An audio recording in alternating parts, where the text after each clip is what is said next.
Yo YouTube, how you doing? Sorry, it's been quite some time. It's been over 2 weeks now since I set you that video task. But you guys didn't disappoint. You sent me loads of questions to answer, which is how Q&A works. So thank you for doing your part.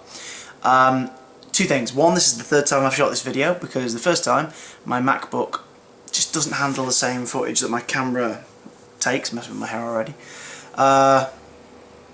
So I bought a converter app, but it takes too long and the file size is ginormous, so I'm going to edit this on my crap top, my old computer, until I can get Final Cut Express for this thing and, you know, have a much better editing software than iMovie 11, I think is the current one, which is awful. Ooh. Also, those of you who wanted to know why I didn't want any questions related to where I work. Simple. If you follow me in my profession and you are of the age to be watching that, then there's outlets to talk to me through. There's the website, there's the red button service, alright? This is Chris's Snowy, not Chris's Yonko. So without further ado, enough official Grumpy Gills type business, let's crack on. I'm not going to read out any usernames, I'm just going to answer the questions. So, who are your favourite vloggers or most inspirational video makers to you? A lot of you asked this. My favourite vloggers, like vlogs, James Besides, which is James at War's vlog channel. He's not done it for a very long time, which is kind of upsetting. Tobuscus is always good for a laugh. Toby Turner's his vlog channel. Barely Political. They're not vlogs, but some of the funniest stuff on YouTube is by Barely Political. And Jingle Heart Art just makes some cracking videos, so do check those channels out. I'll probably put the annotations here. If you're watching on an iPhone, it just looks like I'm waving at empty space. Have you seen the new Doctor Who, and do you think Amy will die?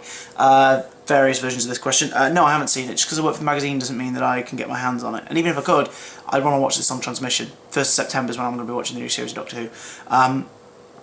Do I think Amy, or indeed Rory, will die? I think they might. I don't want them to. Love them very much. It'd be nice to give them a happy ending.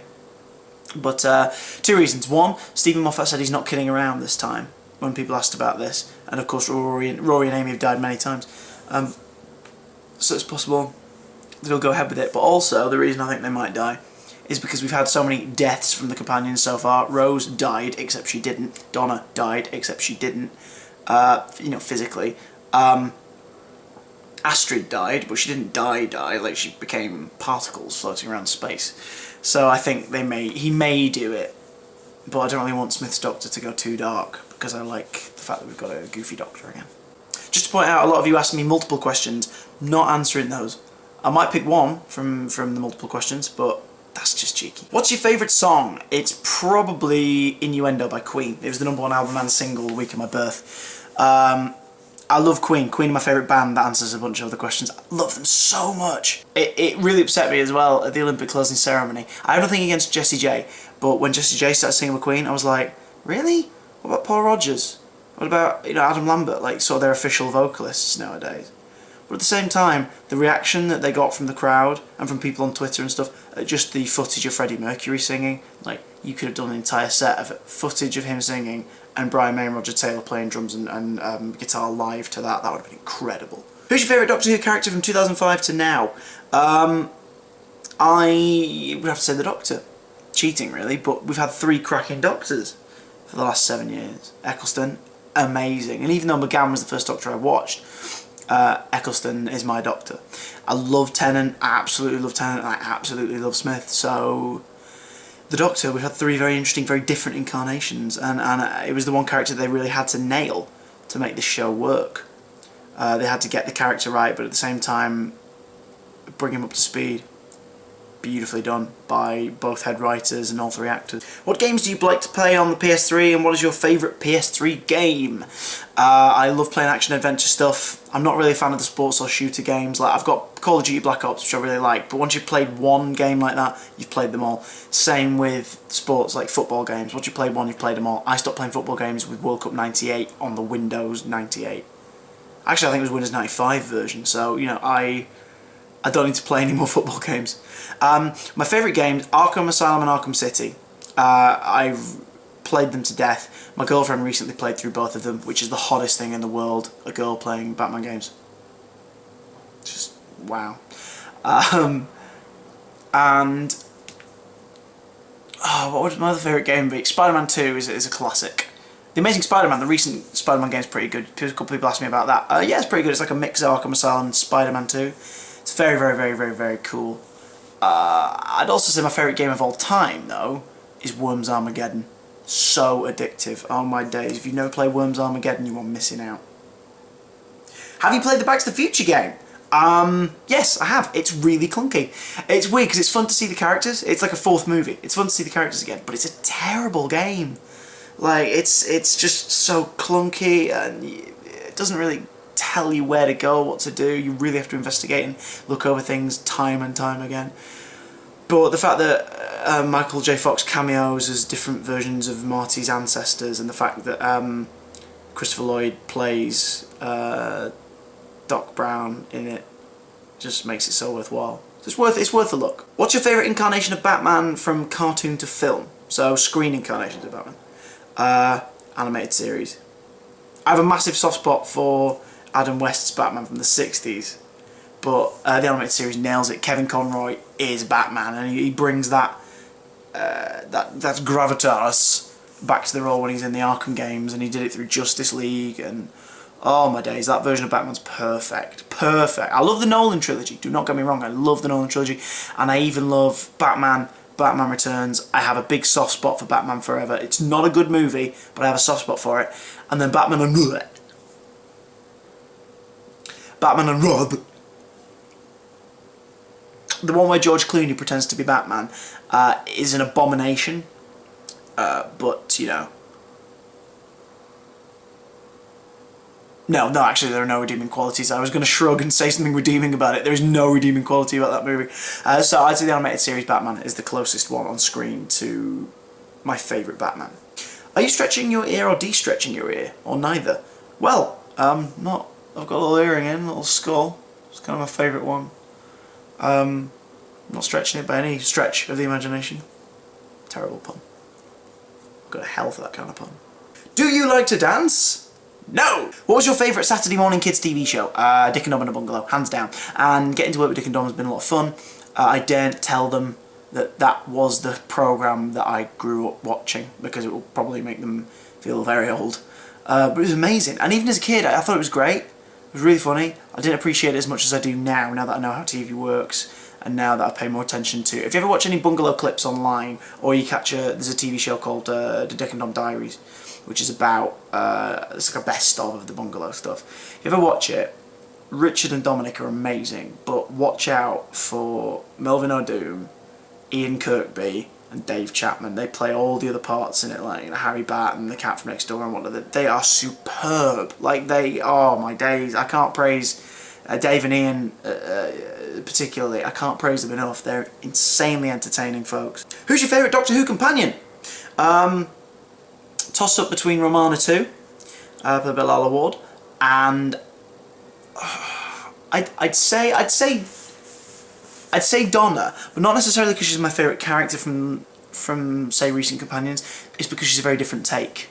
Like, I was fearful after Martha that they were all going to be like, oh, we love the Doctor, oh, we're in love with the Doctor, oh, the Doctor kind of... No. Donna's brilliant. Like, just this loud, brash woman who, even though she was learning and growing as she travelled with the Doctor, was very much his equal, mostly because she could hold her own against him. Not on brain power as well, just on pure ballsiness. Like, Donna's fantastic. Great performance by Catherine Tate.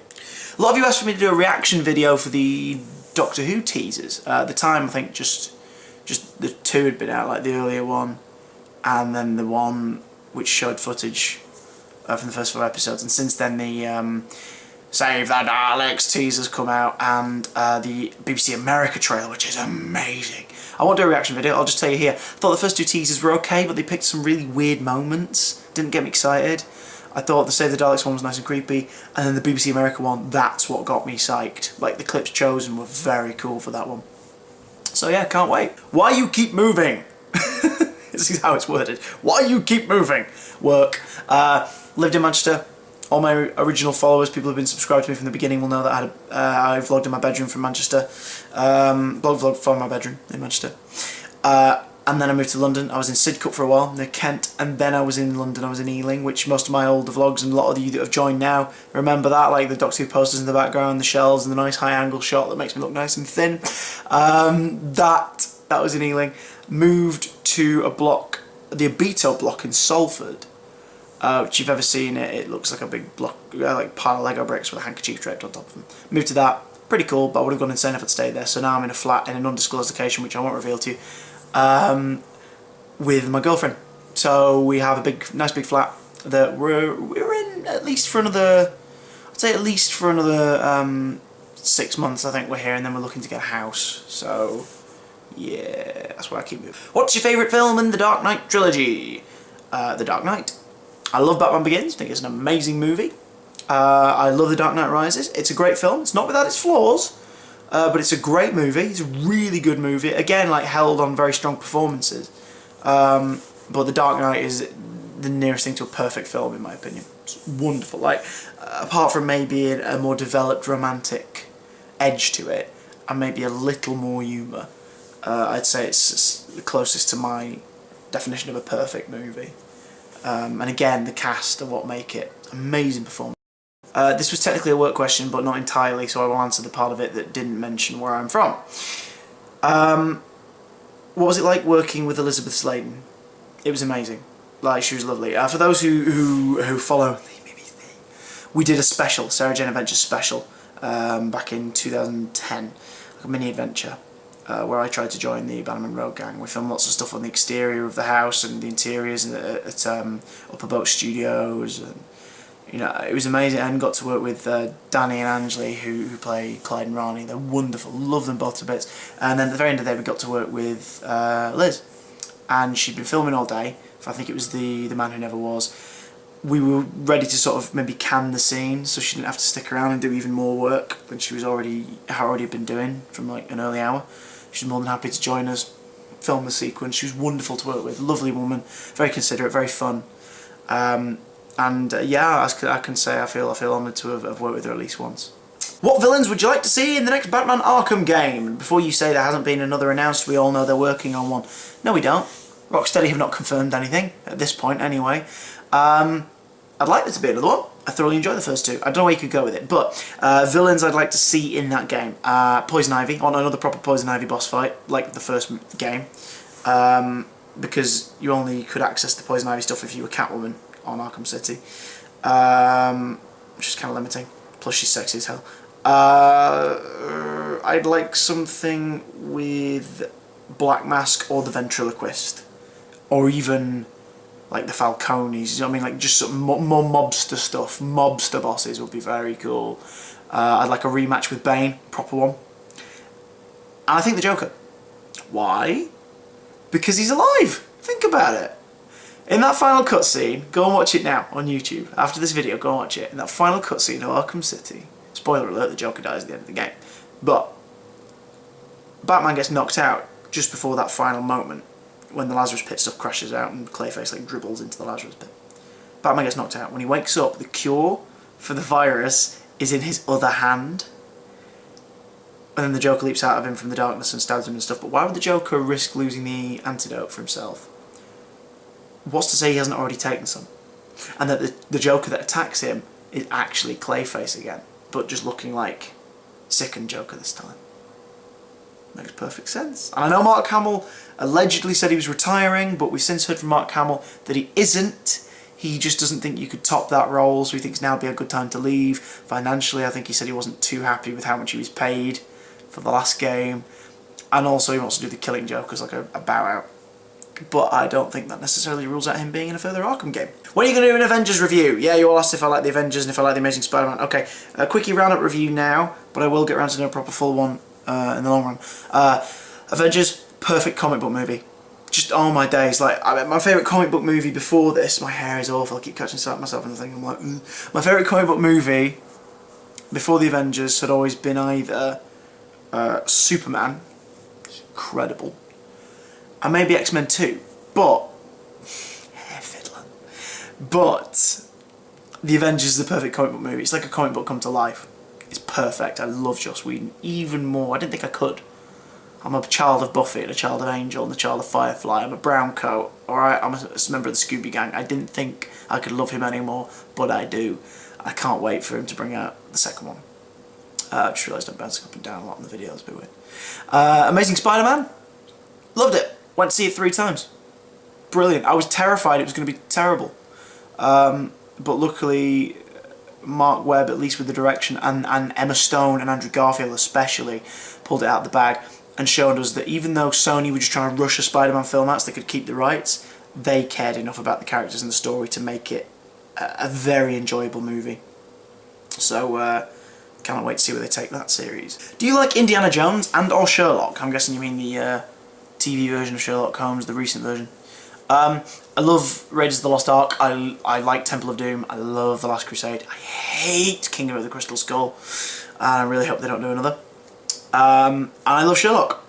Love Series 1, love Series 2. Can't wait to see what Series 3 brings. So good on them. Roll on! What's your favourite Harry Potter film and why? Prisoner of Azkaban. It's my favourite Harry Potter book as well. Not a big fan of the Harry Potter series. I'm going to do a full video about this at some point. I like them a lot, and I do enjoy them. And when I go to the Wizarding World of Harry Potter again next month, Florida, at Universal, I'll be weeping and beaming like a child. But I like 1, 2, 3, 4, and then after that it goes into a territory I don't enjoy very much. And also Voldemort. Big baddie comes back at the end of number 4. You're seriously telling me that this kid who saved everybody's lives 3 times, 4 times, 5 times over already, no one believes him when he says, he's back, Voldemort's back. They're just like, yeah, whatever. Psh, whatever, kid. And at the same time, it then takes Voldemort 3 years to actually do anything. I'll elaborate on this in a further video, so brace yourself for that one. But number 3, the book's great and the film nails a tone that I don't think the rest of the series has. It's just fantastic. What was your inspiration to start making videos, and where do you see yourself in 2 years? Hello, Tom. My inspiration was boredom. I saw people making videos on YouTube, like a certain Master Kravis, and Time Lord from Hell, and Jamie Carroll's stuff. It was mostly fan films. I just thought they were really cool. So I wanted to make my own videos, so I started making comedy ones out of boredom, kept going. It led to me getting work, so not a bad thing all in all. In terms of where do I see myself in 2 years, in terms of YouTube, hopefully still here and making much more frequent and higher quality videos. In terms of life, somewhere where I want to be. That's the only thing I can sort of say without being specific, misleading anyone. Working. And entertaining. I still just want to be entertaining people. I think that's the best way to put it. Are you going to any more Doctor Who conventions? I don't really go to Doctor Who conventions. I go to conventions. Like London Film and Comic Con and the Milton Keynes stuff, Collectomania. I go to that. If they do another Doctor Who convention next year, I won't miss it like I missed this year. I'll go to that. In terms of conventions, myself and Lucy are, fingers crossed, doing San Diego next year. The saving of money begins now, but that's the plan. San Diego. This is a weird one. A lot of people ask this. How did you first get into Doctor Who? I think I've answered this before, but it was I remember my dad watching something on telly one night and being really excited that something was coming back, and it was the Paul McGann movie, and I watched it, enjoyed it, still like it to this day. That got me into it. But then the question that a lot of people tend to follow up with is like, how has it impacted your life? How has it changed your life? How has it influenced your life? It's one of my favourite TV shows. I've been privileged enough to work within the spin-off media. I've been privileged enough to interview several of the actors and work in the video game and write for the magazine. So it's done quite a lot of things in my life. It's basically like being a fan of something and then being lucky enough to be in it every now and again, which is very cool. So long may it continue. Have you ever played Lego Batman? Religiously. I also played Lego Batman 2 religiously. I couldn't play those games any more than I already have, but I will. Who do you prefer, Marvel or DC? Marvel. I love me some Batman. I love me Batman so much, and I've got a massive Batman book collection, but Marvel every time because I follow Spider-Man, Thor, the Avengers, Deadpool. Like and the main crossover events always get me excited. Marvel is my home turf. DC a very close second. Dark Horse a very close third. Torchwood Miracle Day. What do you think of it? Again, a few of you asked me this. Too long. too long. If it was 5 episodes like Children of Earth, it could have been something very special. Instead, it dragged out. Didn't enjoy it too much. But well. The highlights of the show, though, the bits that really worked, and convinced me to purchase it on Blu-ray. So, yeah, I enjoyed it, but it wasn't quite Children of Earth. Hopefully we will see more from Torchwood. Favourite film that isn't comic book related? Like, those are the only things I'm into. I'm a huge Kevin Smith fan. Huge Kevin Smith fan. So anything from The View Askew, Red State, like Zachamiri, I really love those movies. I like film too much to pick just one off the top of my head now, so I'll just list a couple that I found really influential and I love them to death. Aliens, flipping... I can't even think about it. I'll have to do a video about my favourite films sometime. Stick around, I will do that. It's not just superhero stuff. Have I ever worked with Garen Howell? Yes, I have. He's a lovely young man. I hope to work with him again. Absolute pleasure. Absolute delight. Can I do a reaction video to My Little Pony Friendship is Magic? I've not watched enough of it. I do like it though, so I will get around to that eventually. I noticed that the battery is dying on my camera, so I guess this will have to be continued at some point. Thanks. If there's any more questions you want to ask, feel free to not ask them. But yeah, any comments or anything you want me to expand on that I've mentioned in this video, comment down below. I'll do my best to reply to you all. I'll see you for more videos very soon. Goodbye!